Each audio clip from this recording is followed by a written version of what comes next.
as soon as I saw the DI come on the bus, because I had my assumptions, man, that it was I already knew that they were going to be yelling and screaming and that whole thing, and I was like, ah, whatever.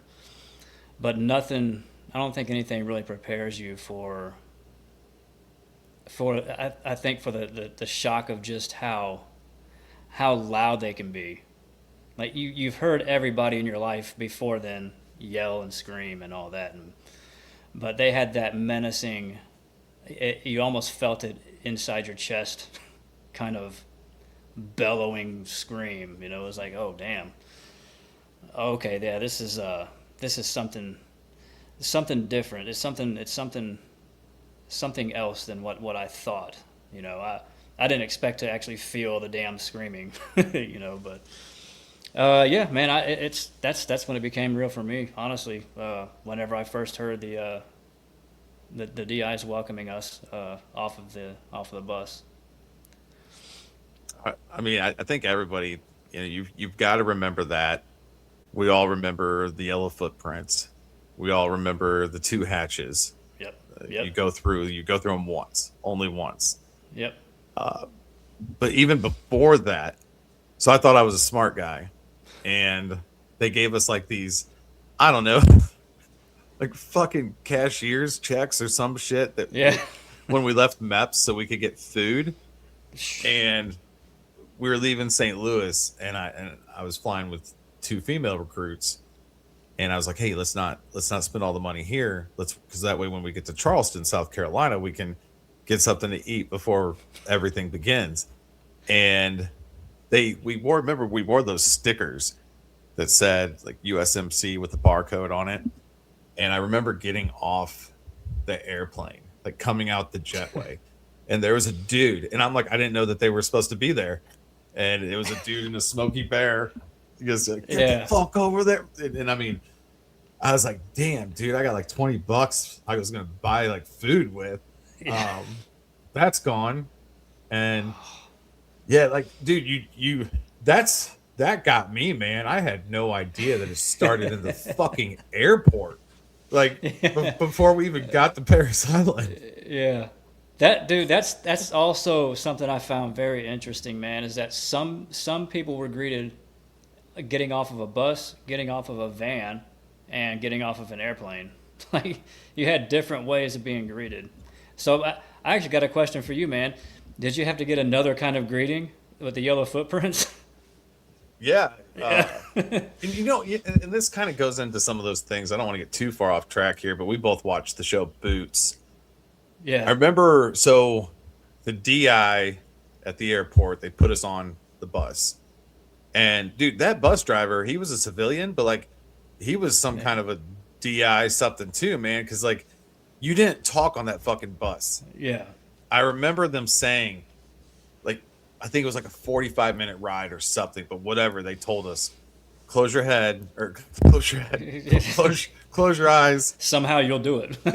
and sleep now because it'll be the last sleep you get for at least the next 3 days. And no one was talking. Like we believed that guy.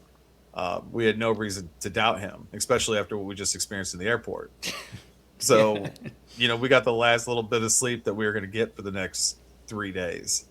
That was that was kind of interesting, and it's funny too because like the Marine Corps and boot camp, they do not care who the fuck you were. Like all they care about is who you're willing to become. Yep. And recruiters lie because you know oh yeah you're going to be a stud and you might be a PT stud and all that, but I don't know about for you. Like, I did athletics growing up, hockey, football. For me though, the physical part was never the hard part in Hmm. boot camp. Yeah. Yeah. Same. Yeah.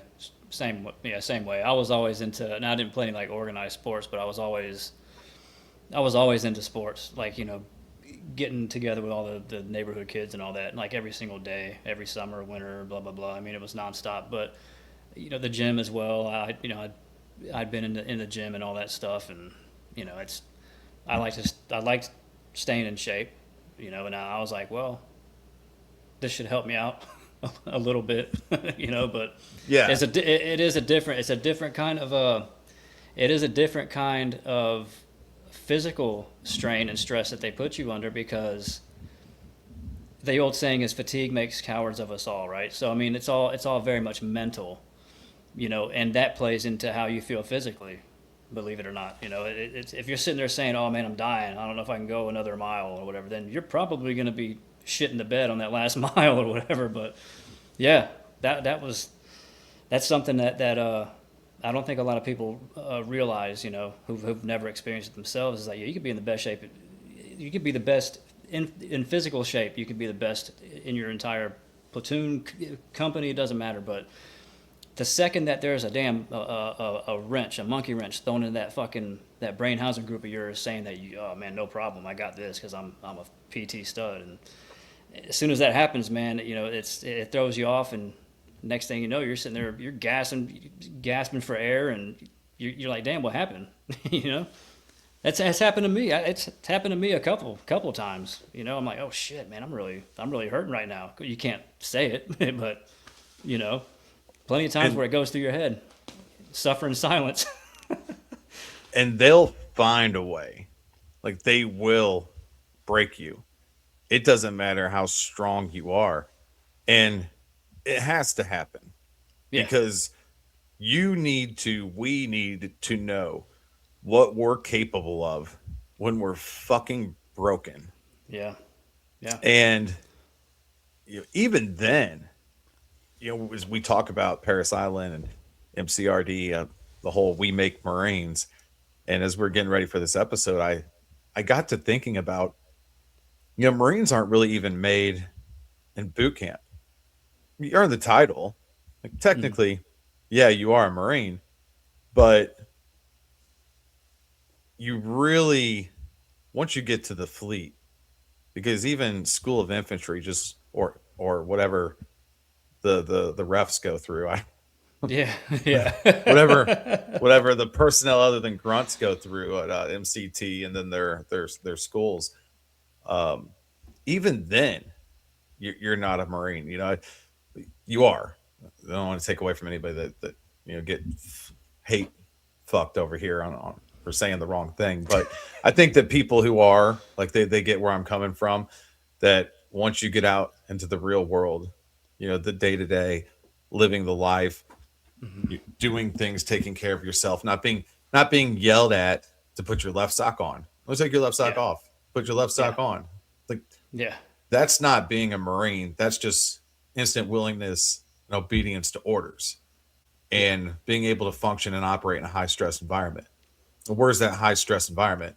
I mean, not so much the fleet, not so much training. It's combat. Like everything they do is to prepare us for the high stress environment of combat. But one can argue that even on training, field ops, even even in garrison, like you can have some high stress times. I know, like you know, I didn't really experience anything in the garrison that was like I would consider high stress, but you still learn how to operate. And another thing I was thinking about that I thought was kind of funny is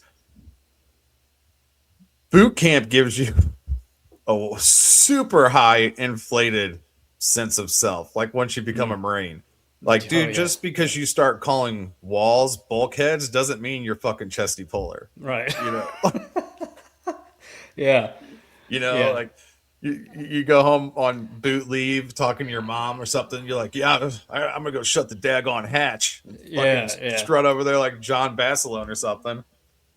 But that lets you know that those drill instructors, man, they did their job very well. Yeah, And because that's where it starts, man. That installation of pride, right? Of being something much greater than yourself. You're a part of something that's way beyond just you. And I, I it's funny because I find that to be one of the funniest things, man. Is just how motivated you are once you get out of boot camp. You're highly motivated. you'd be a lifer. Yeah, man. We Yeah. all are. I'm 3 months in, dude. Sign me up for a 20-year contract. Yeah. but and again, I think also with, and this is kind of going back to what you were saying about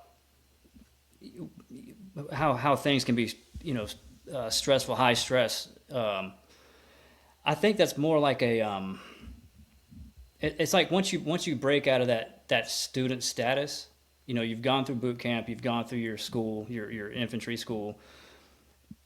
When you hit the fleet, like you said, I think that's when you really feel it. Like, yes, okay, I'm a Marine. Is you're expected to show up at this place this time, 15 minutes prior.